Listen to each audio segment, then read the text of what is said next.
सर्वांचं लक्षवेध वेलनेस व fitness centre मध्ये स्वागत आहे। जर आपण स्वतःसाठी 1 तास दिला तर हमखास तुमचं फिटनेस चांगलं राहील। तर आज आपण बेली फॅट व इंचेस लॉस साठी एक स्टेप घेणार आहे। तर ते सोपी आहे। तर आपल्याला दोन्ही साइडनं, उजव्या बाजूला आणि डाव्या बाजूला दोन्ही साइडनं करणं आहे। तर या पद्धतीने कमरेवर हात ठेवायचं आणि हा हात या गुडघ्यापर्यंत गेला पाहिजे। या पद्धतीने असं जर गेला तर हा गुडघा पोटापर्यंत आला पाहिजे आणि हा हात या गुडघ्याला लागला पाहिजे, तरच आपल्याला रिझल्ट येईल। तर या पद्धतीने आपल्याला करायचं आहे।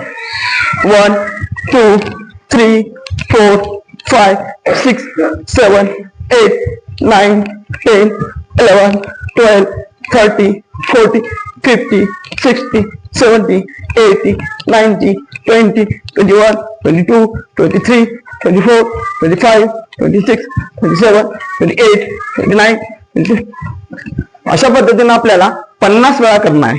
थँक्यू। हा माझा व्यक्तिगत रिझल्ट आहे। आपला यापेक्षाही चांगला राहू शकतो। एकदा संपर्क नक्की करा। धन्यवाद।